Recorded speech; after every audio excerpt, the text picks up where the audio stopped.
기분 날씨 탓 TV 봐봐 나사처럼 다진 인생도 풀려 운세 날씨 지금 예보에 뿌려.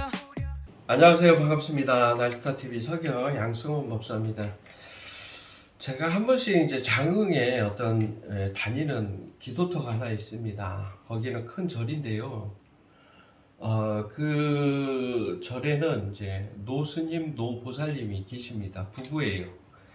부부인데, 이제 노스님께서는 이제 원래 오리지널 스님이셨고, 이제 노보살님은 이제 보살님이셨어요. 진짜 이제 무당이었는데, 무당으로 이제 이렇게 하시면서 모았던 돈으로 절을 세우신 거예요.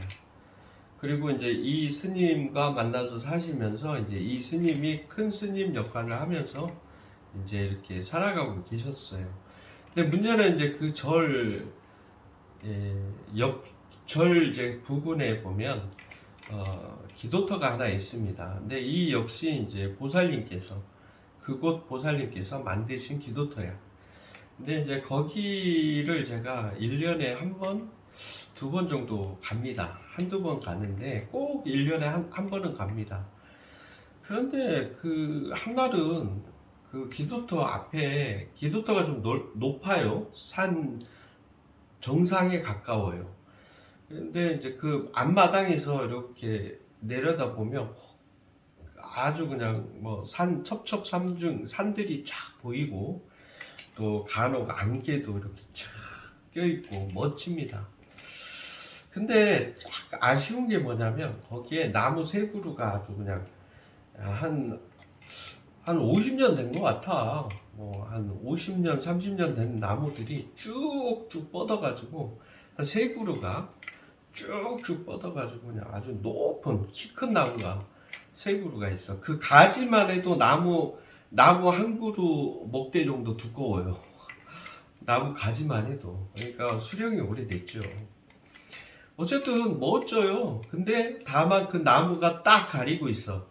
그러니까 이렇게 봐야 돼. 이렇게 앞에 그 산 아래 마을이나 이렇게 첩첩산들 산 경치를 보려면, 한날은 제가 이제 그곳에 가서 마당에 서 있다가 이제 막 이렇게 담배도 태우고 이렇게 있는데, 그 스님이 이제 내가 왔다라는 걸 아시고 이제 주로 내가 그냥 쭉 하고 올라와 버리니까 그 무당들 기도할 수 있게끔 해놨어, 기도터에. 그러니까 절과 별개로 쭉 올라오니까 이제 따라 올라오신 거야. 그래서 내가 올라온 걸 보시더니 이제 반가워가지고 말을 거시더라고. 대화하는 과정 속에서 내가 이런 말을 했습니다. 이제 어머니라고 그러거든, 내가. 뭐 나이 많으신 분한테는 다 어머니라고 부르죠. 그래서 우리 어머니 뻘 되시니까, 어머니 요 나무는 베면 안 돼요. 그랬더니 자기가 안 그래도 내가 지금 이 나무 베버릴까 어쩔까 지금 고민 중이라는 거예요. 아유, 베지 마요. 사실은 목신 요 신령한 나무 같다. 이거 나무 베면 목신 탈 것 같다. 뭐 이렇게 이제 마음속으로는 있었지만, 이분이 성깔도 대단해. 이 어머니가 보살을 하시다 보니까 그런가 몰라도 성깔도 대단하고, 그런 분한테 이야기하기가 부담스럽더라고. 또 아는 척 한다고 생각하실 것 같아. 내가 그 목신이라는 단어를 사용하게 되면 어설프게 아는 척 한다 뭐 이런 소리를 들을 것만 같은 느낌이야. 그 말을 참아 못하고 그냥 그러고만 말았어요. 그리고 이제 또 그 뒤로 1년 뒤에 이제 다시 그 기도터를 갔더니, 아니 나무가 없어. 썰어버린 거야. 제가 이야기했던 아주 큰 나무 하나 하고 또 또 옆에 또 나무 두 그루가 더 있었는데, 아니 큰 나무가 없는 거야. 그 가운데 있던 나무가. 그래서 뭔가 호전해. 처음에 갔는데 몰랐어. 썬지도 모르고, 나무 두 개 있으니까 몰랐어. 근데 뭔가 좀 이상하다 했는데, 어머니가 올라오더니 하시는 말씀이, 양법사 내가 나무 한 그루 썰어버렸다. 네 아버지가 썩었다 그래. 아버지가 이제 큰 스님이라. 내가 어머니 하니까. 큰 스님이 이제 나무를 썰었다는 거야. 그래야 이렇게 놨대. 한쪽에. 이제 물기 뺀다고. 말린다고 나무. 그래가지고, 이제 거기 그 뭐 구들장이 있으니까, 이제 땔감으로 쓰려고 했나봐요. 그러고 나서 1년 동안 이제 앓다가 돌아가셨어요. 큰 스님. 그 전에 이제 어떤 일들이 있었냐.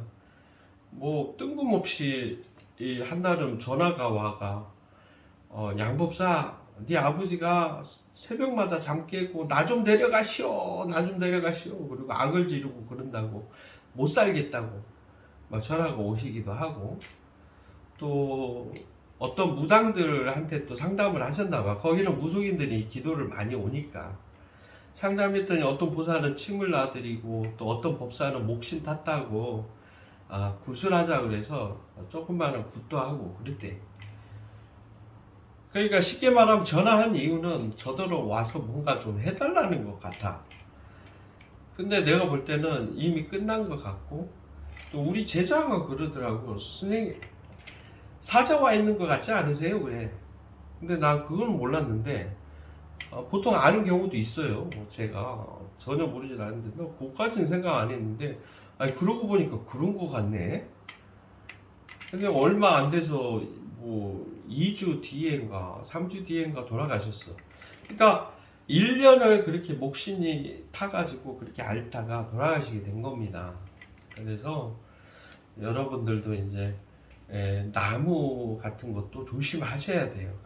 그게 수십 년, 수백 년 안 돼도 지나가다 보면 한 10년이나 돼 보이는 아주 그렇게 큰 나무도 아닌데 그런 나무도 심지어는 신이 깃든 나무인 경우도 있었습니다.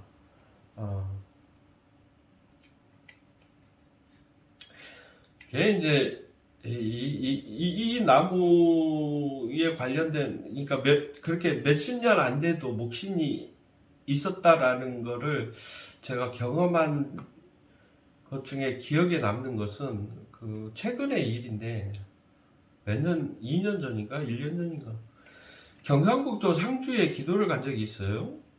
간 적이 있는데 그 산이 그 기도터가 산 위에 올라가서 그 분지처럼 또 이렇게 돼 있는 그런 쪽에 기도터가 있었어.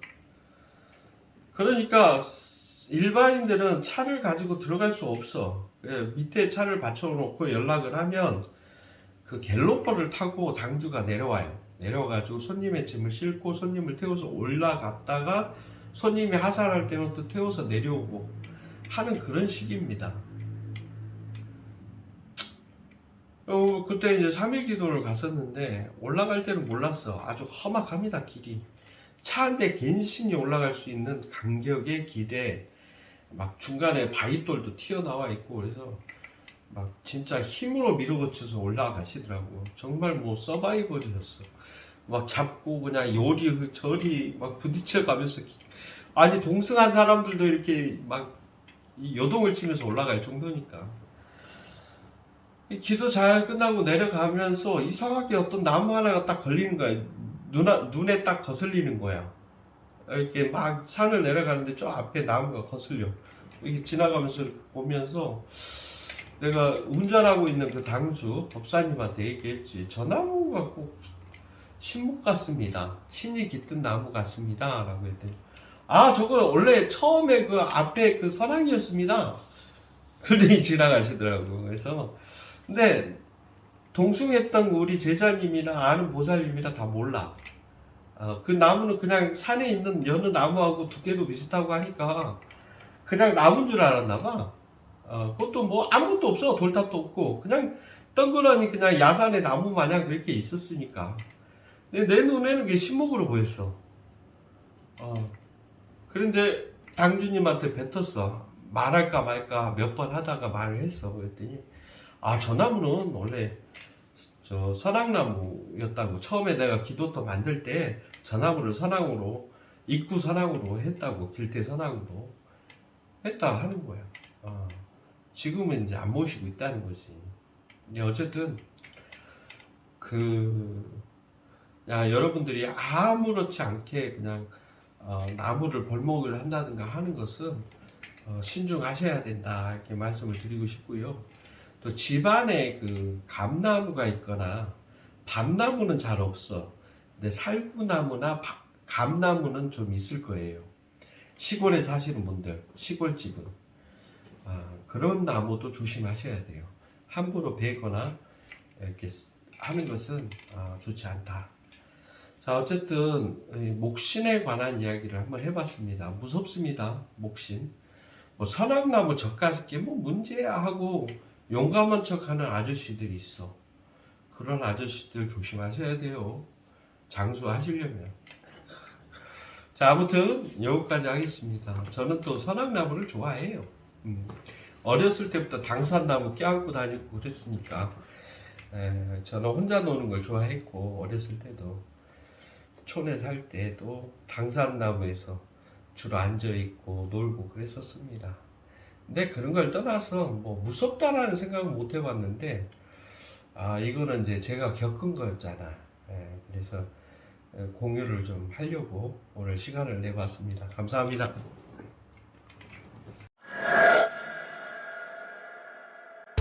구독, 좋아요